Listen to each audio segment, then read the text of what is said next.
അസ്സലാമു അലൈക്കും വറഹ്മത്തുള്ളാഹി വബറകാതുഹു. ഹലോ ഫ്രണ്ട്സ്, എല്ലാവർക്കും പ്രവാചക ചരിത്രത്തിലേക്ക് സ്വാഗതം. വിശുദ്ധ ഖുർആനിലും തിരുനബി വചനങ്ങളിലും പ്രതിപാദിച്ചിട്ടുള്ള ഏതാനും നബിമാരുടെ ജീവിത ചരിത്രത്തിലെ കുറച്ചു ഭാഗങ്ങളാണ് നിങ്ങൾക്ക് വേണ്ടി ഞങ്ങൾ ഇവിടെ അവതരിപ്പിക്കുന്നത്. ഉസൈർ നബി അലൈഹിസ്സലാം ഒരു വിശുദ്ധനും ജ്ഞാനിയുമായിരുന്നു. ജനങ്ങൾക്ക് അദ്ദേഹത്തെ വളരെയധികം ഇഷ്ടമായിരുന്നു. ആളുകൾ അദ്ദേഹം പറയുന്നത് ശ്രദ്ധയോടെ കേൾക്കുകയും അദ്ദേഹത്തെ പിന്തുടരുകയും ചെയ്തിരുന്നു. ഒരു ദിവസം പതിവ് പോലെ പ്രവാചകൻ തന്റെ കഴുതപ്പുറത്ത് നഗരത്തിൽ നിന്നും വളരെ അകലെയുള്ള തന്റെ ഫാമിലേക്ക് പോകുകയായിരുന്നു. അദ്ദേഹം അതിരാവിലെ യാത്ര പുറപ്പെട്ടു. മരുഭൂമിയിലൂടെ തന്റെ കഴുതപ്പുറത്ത് കുറെ ദൂരം സഞ്ചരിച്ചു. അത് നല്ല ചൂടുള്ള ദിവസമായിരുന്നു. സൂര്യൻ കത്തിക്കൊണ്ടിരിക്കുകയായിരുന്നു. ഉച്ചയോടെ അദ്ദേഹം ഒരു ചെറിയ പട്ടണത്തിൽ എത്തിച്ചേർന്നു. അവിടെ ആരും ജീവിച്ചിരിപ്പില്ലായിരുന്നു. തകർന്ന കെട്ടിടങ്ങളും ചുവരുകളും കിണറുകളും മനുഷ്യരുടെ ധാരാളം അസ്ഥികളും അദ്ദേഹം അവിടെ കണ്ടു. പ്രവാചകന് നല്ല ക്ഷീണമുണ്ടായിരുന്നു. ആ പട്ടണത്തിൽ കുറച്ചു സമയം വിശ്രമിക്കാൻ പ്രവാചകൻ തീരുമാനിച്ചു. അദ്ദേഹം കഴുതപ്പുറത്തു നിന്നും ഇറങ്ങി ഒരു മരത്തണലിലിരുന്നു. പ്രവാചകൻ തന്റെ ബാഗിൽ നിന്നും പഴങ്ങൾ എടുത്ത് തിന്നാൻ തുടങ്ങി. കുറച്ചു സമയം അദ്ദേഹം അവിടെ ഇരുന്നു. അതിനുശേഷം എഴുന്നേറ്റ് ചുറ്റും നോക്കി. പിന്നീട് ചുറ്റിലും കൂടിക്കിടക്കുന്ന അസ്ഥികൾ അദ്ദേഹം ശ്രദ്ധിച്ചു. അള്ളാഹു എങ്ങനെ ഇവരെ വീണ്ടും ജീവിപ്പിക്കും? അദ്ദേഹം ജിജ്ഞാസയോടെ ചിന്തിച്ചു. പ്രവാചകൻ ഇങ്ങനെ ചിന്തിച്ചത് അള്ളാഹുവിലുള്ള അവിശ്വാസം കൊണ്ടല്ലായിരുന്നു, മറിച്ച് ആകാംക്ഷ കൊണ്ടായിരുന്നു. അദ്ദേഹം ചിന്തിച്ചത് അള്ളാഹു മനസ്സിലാക്കിയപ്പോൾ അള്ളാഹു തന്റെ ശക്തി അദ്ദേഹത്തിന് കാണിച്ചു കൊടുക്കാൻ തീരുമാനിച്ചു. അതിനുവേണ്ടി മരണത്തിന്റെ മലക്കിനെ പ്രവാചകന്റെ അടുത്തേക്ക് അള്ളാഹു അയച്ചു. മലക്ക് പ്രവാചകന്റെ അടുത്തു വന്ന് അള്ളാഹു പറഞ്ഞതുപോലെ പ്രവാചകന്റെ ജീവനെടുത്തു. പ്രവാചകൻ ജീവനില്ലാതെ ഏകദേശം 100 വർഷക്കാലം അവിടെ കിടന്നു. അതിനിടയിൽ പ്രവാചകന്റെ കഴുതയും ചത്തുപോയി. ആ 100 വർഷത്തിനിടയിൽ ധാരാളം മാറ്റങ്ങൾ സംഭവിച്ചു. 100 വർഷങ്ങൾക്ക് ശേഷം അതേ മലക്കിനെ അള്ളാഹു അദ്ദേഹത്തിന്റെ അടുത്തേക്ക് വീണ്ടും അയച്ചു. മലക്കെത്തി പ്രവാചകനെ മരണത്തിൽ നിന്നും വീണ്ടും പുനർജീവിപ്പിച്ചു. പ്രവാചകൻ കണ്ണുകൾ തുറന്നപ്പോൾ അദ്ദേഹത്തിന്റെ മുൻപിൽ മലക്ക് നിൽക്കുന്നുണ്ടായിരുന്നു. നിങ്ങൾ എത്ര കാലം ഉറങ്ങി? മലക്ക് ചോദിച്ചു. അപ്പോൾ വൈകുന്നേരമായിരുന്നു. പ്രവാചകൻ ഉറങ്ങിയിരുന്നത് ഉച്ചയ്ക്കായിരുന്നു. ഞാൻ ഒരു ദിവസം അല്ലെങ്കിൽ പകുതി ദിവസം ഉറങ്ങിക്കാണും. അദ്ദേഹം ആശയക്കുഴപ്പത്തോടെ മറുപടി പറഞ്ഞു. നിങ്ങൾ 100 വർഷമായി ഉറങ്ങുകയായിരുന്നു, മലക്ക് പറഞ്ഞു. അത് കേട്ടപ്പോൾ പ്രവാചകൻ ഞെട്ടിപ്പോയി. അദ്ദേഹം ജീവിതത്തിലേക്ക് തിരികെ വന്നത് അള്ളാഹുവിന്റെ ശക്തി കാരണമാണെന്ന് അദ്ദേഹം മനസ്സിലാക്കി. പിന്നീട് മലക്ക് പ്രവാചകന്റെ കഴുതയെയും ഉണർത്തി. പ്രവാചകൻ അദ്ദേഹത്തിന്റെ വീട്ടിലേക്ക് തിരിച്ചു പോകാൻ തുടങ്ങി. ആ ദിവസം പ്രവാചകൻ ഒരു കാര്യം മനസ്സിലാക്കി. അള്ളാഹു തന്റെ ജനതയ്ക്ക് നൽകിയ ശിക്ഷയായിരുന്നു അത്. അദ്ദേഹം തന്റെ ജന്മദേശത്തെത്തിയപ്പോൾ വീണ്ടും അത്ഭുതപ്പെട്ടു. അദ്ദേഹം അവിടെ നിന്ന് പോന്നിട്ട് 100 വർഷം കഴിഞ്ഞല്ലോ. നഗരം മുഴുവനും മാറിയിരിക്കുന്നു.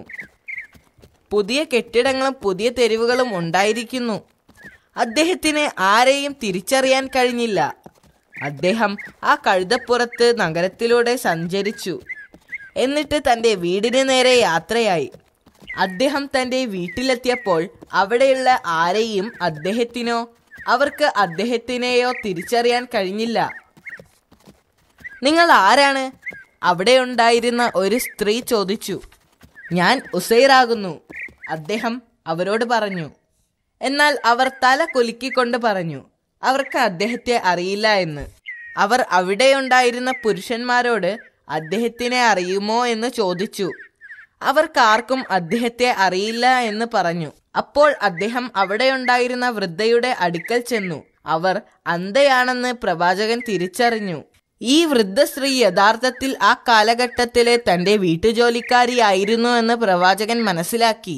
ഇത് ഉസൈറിന്റെ വീടല്ലേ? അദ്ദേഹം ചോദിച്ചു. അതെ, അവർ പറഞ്ഞു. എന്നാൽ ആളുകൾ അദ്ദേഹത്തെക്കുറിച്ച് കുറെ കാലമായി മറന്നു പോയിരിക്കുകയാണ്. 100 വർഷം മുൻപാണ് അദ്ദേഹം പോയത്. ഞാൻ ഉസൈറാണ്, അദ്ദേഹം അവരോട് പറഞ്ഞു, അള്ളാഹു എൻ്റെ ജീവൻ എടുത്തിരിക്കുകയായിരുന്നു. ഇപ്പോൾ 100 വർഷം പിന്നിട്ടു. അള്ളാഹു എൻ്റെ ജീവൻ തിരികെ തന്നിരിക്കുകയാണ്. ആ വൃദ്ധ സ്ത്രീ അദ്ദേഹത്തിന്റെ ശബ്ദം തിരിച്ചറിഞ്ഞു. പക്ഷേ അവർക്ക് ഉറപ്പില്ലായിരുന്നു. അവർ പറഞ്ഞു, അവർക്കെങ്ങനെ ഉറപ്പിക്കാനാവും? 1-2 വർഷങ്ങളല്ലല്ലോ, നീണ്ട 100 വർഷം കഴിഞ്ഞിരിക്കുന്നു. അവർ പറഞ്ഞു, അള്ളാഹു ഉസൈറിന്റെ പ്രാർത്ഥനയ്ക്ക് ഉത്തരം നൽകും. നിങ്ങൾ ഉസൈറാണെങ്കിൽ എനിക്ക് കാഴ്ച കിട്ടാനും എനിക്ക് നടക്കാൻ കഴിയാനും അള്ളാഹുവിനോട് പ്രാർത്ഥിക്കുക. പ്രവാചകൻ സമ്മതിച്ചു. അദ്ദേഹം സുജൂദ് ചെയ്തുകൊണ്ട് അള്ളാഹുവിനോട് പ്രാർത്ഥിച്ചു. എന്നിട്ട് അദ്ദേഹം എഴുന്നേറ്റ് വന്ന് വിരലുകൾ അവരുടെ കണ്ണിന് മുകളിൽ വെച്ച് പതുക്കെ തടവി. എന്നിട്ട് അദ്ദേഹം കൈകൾ എടുത്തുകൊണ്ട് പറഞ്ഞു, അള്ളാഹുവിന്റെ ശക്തിയാൽ കണ്ണു തുറക്കുക. എന്തൊരത്ഭുതം! അവർക്കിപ്പോൾ എല്ലാം കാണാൻ കഴിയുന്നു. പിന്നീട് അവർ എഴുന്നേറ്റ് പരസഹായമില്ലാതെ നടന്നു. ആ വൃദ്ധയ്ക്ക് ഭയങ്കര സന്തോഷമായി. അവർ സന്തോഷത്തോടെ പറഞ്ഞു, അതെ, നീ ഉസൈറാണെന്ന് ഞാൻ സാക്ഷ്യം വഹിക്കുന്നു. അപ്പോൾ ഉസൈർ നബി തന്റെ മക്കളെക്കുറിച്ച് അവരോട് ചോദിച്ചു. അവർ പ്രവാചകനോട് അവരുടെ കൂടെ ചെല്ലാൻ ആവശ്യപ്പെട്ടു. അവരൊന്നിച്ച് അടുത്തുള്ള ഇസ്രായേലിയൻ സഭയിലേക്ക് പോയി. 118 വയസ്സ് പ്രായമായ പ്രവാചകന്റെ മകനാണ് സഭയ്ക്ക് നേതൃത്വം നൽകുന്നത്. അയാളുടെ കുട്ടികളും ചെറുമക്കളും വരെ ആ സഭയുടെ ഭാഗമായിരുന്നു. ആ വൃദ്ധ സ്ത്രീ അയാളെ പുറത്തേക്ക് വിളിച്ചു. എന്നിട്ട് പ്രവാചകനെ പരിചയപ്പെടുത്തി. ഇത് നിന്റെ പിതാവാണ്, ഉസൈർ. അദ്ദേഹം തിരിച്ചെത്തിയിരിക്കുന്നു. ഞങ്ങളുടെ പിതാവ് മരണപ്പെട്ടിട്ട് ഏകദേശം 100 വർഷമായി. പിന്നെങ്ങനെ ഇത് സംഭവിക്കും? അവരാകെ ആശയക്കുഴപ്പത്തിലായി. ആ വൃദ്ധ സ്ത്രീ ആവർത്തിച്ചുകൊണ്ട് പറഞ്ഞു, നിങ്ങൾ കള്ളം പറയുകയാണ്. അദ്ദേഹത്തിന്റെ മകൻ പറഞ്ഞു, 100 വർഷം കഴിഞ്ഞ് എങ്ങനെയാണ് അദ്ദേഹം തിരിച്ചു വന്നത്? എന്നെ നോക്കൂ. അവൾ പറഞ്ഞു, ഞാൻ നിങ്ങളുടെ പഴയ ജോലിക്കാരിയാണ്. എനിക്ക് മുൻപ് കാഴ്ചയുണ്ടായിരുന്നോ? നീ എന്നെ അവസാനമായി കണ്ടപ്പോൾ എനിക്ക് നടക്കാൻ കഴിയുമായിരുന്നോ? നിന്റെ പിതാവ് എനിക്ക് വേണ്ടി അള്ളാഹുവിനോട് പ്രാർത്ഥിച്ചു. ഇപ്പോൾ എനിക്ക് നടക്കാനും കാണാനും കഴിയും. പ്രവാചകന്റെ മകൻ എഴുന്നേറ്റ് നിന്ന് അവരുടെ അടുത്തേക്ക് ചെന്നു. എന്റെ പിതാവിന്റെ തോളിൽ ഒരു കറുത്ത മറുകുണ്ടായിരുന്നു എന്ന് അദ്ദേഹം പ്രവാചകനോട് പറഞ്ഞു. നിങ്ങൾക്ക് ആ മറുക് കാണിക്കാൻ കഴിഞ്ഞാൽ ഞങ്ങൾ നിങ്ങളെ വിശ്വസിക്കാം. പ്രവാചകൻ അദ്ദേഹത്തെ തന്റെ മറുക് കാണിച്ചു. അത് തന്റെ പിതാവാണെന്ന സത്യം അദ്ദേഹം തിരിച്ചറിഞ്ഞു. അവർക്കത് വിശ്വസിക്കാനായില്ല. അവർക്ക് മനസ്സിലായി തങ്ങളുടെ മുന്നിൽ നിൽക്കുന്നത് അവരുടെ പിതാവാണെന്ന്. എല്ലാവർക്കും സന്തോഷമായി.